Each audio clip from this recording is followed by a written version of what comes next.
Amor, Si Eduardo, what brings you here? tinadya mo ba yung video ni Angelo?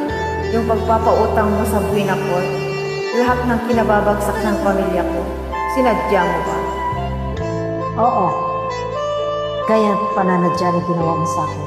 Di ba ang plano mo lapitan ako? Kaibiganin ako. Palambutin ako. Para wala akong gawin sa inyo. Para sa'yo, sa mga anak mo, at sa pamilya mo. Sinadya mo paikutin ako. Para saan? Because you have to win an election? Because you have to save yourself? Para ito lahat sa ambisyon mo, hindi ba? Yun ang gustong marinig ni Claudia.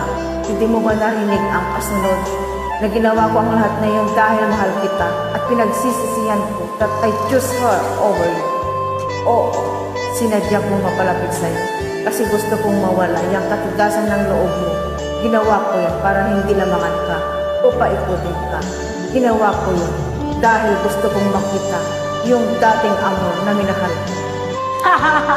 Na mahal ko hanggang ngayon. Oh, really? Come on, Eduardo, please. Tigilan na natin tong kaplastikan na to. Tama na! Ito na ako. Pinagpakita ko na sa iyo ang totoong kulay ko. Di mo na kailangan magpanggap. Kasi alam ko naman eh. Alam natin, di ba? Yung lahat ng mga ginagawa mo, yung pagmamahal mo sa akin, yung pagiging mabuti mo sa akin, ever since na pinagtabuyan mo ako, lahat yung ginagawa mo para sa sarili mo, hindi ba? Maniwala ka sa akin. Naniwala ako sa'yo. I actually did for a moment. Nung sinabi mo sa akin na tutulungan mo kung makamit ang hustisya.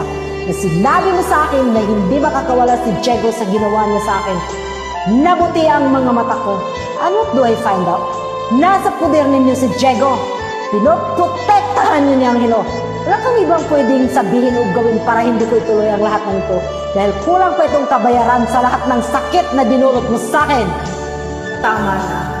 Hindi lahat nakukuha at nagtatapos sa suki. Siguro nga, lahat ng nangyari sa iyo. Kasalanan. Maybe I deserve this. Napakasakit ang pinagdadaanan ng pamilya ko ngayon.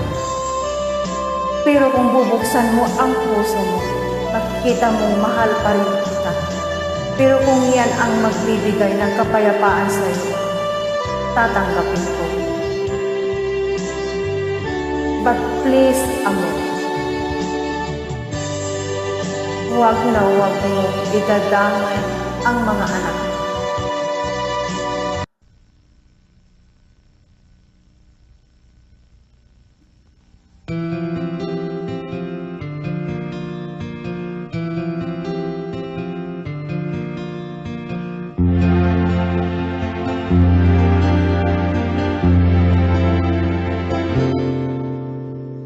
Noong akala ko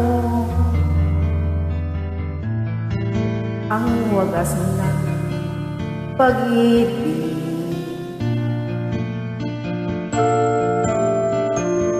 ay sa nobila lang matatagpuan at para bang kay hirap na paniwalaan.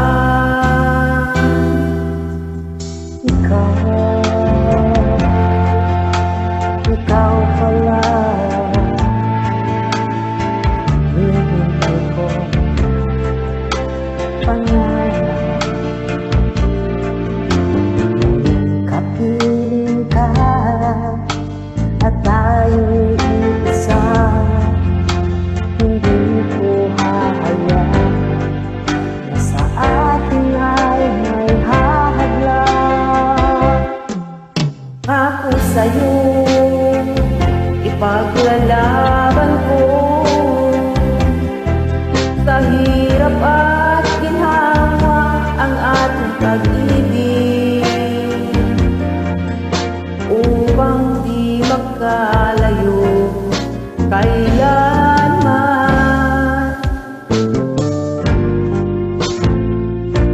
Pagkat tulad mo ay minsan lang sa buhay ko.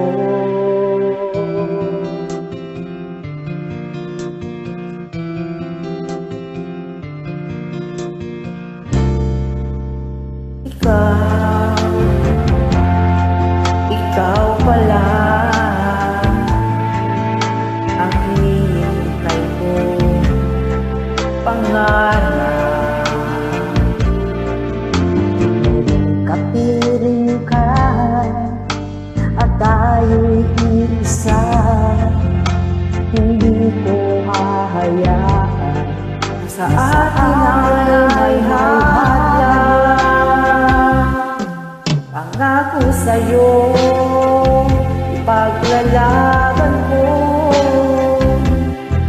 kahirap at ginhawa ang ating pag-ibig.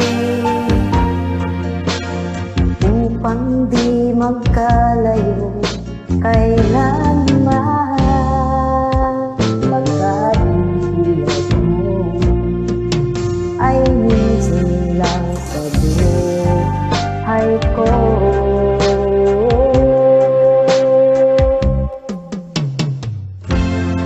For better or for worse, for richer or for poorer, in sickness and in health, till death do us part. Pang di magkalayo kailanman, pagkat ang tulad mo ay minsan lang sa buhay ko.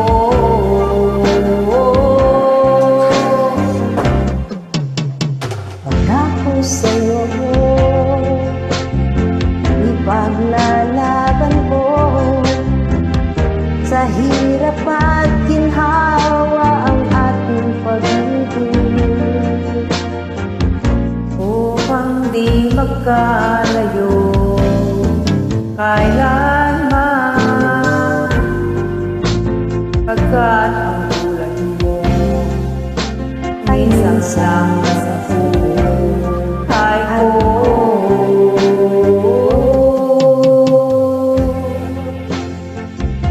Happy 3rd Monthsary, RFM Cavite. Pangako sa'yo. Good morning.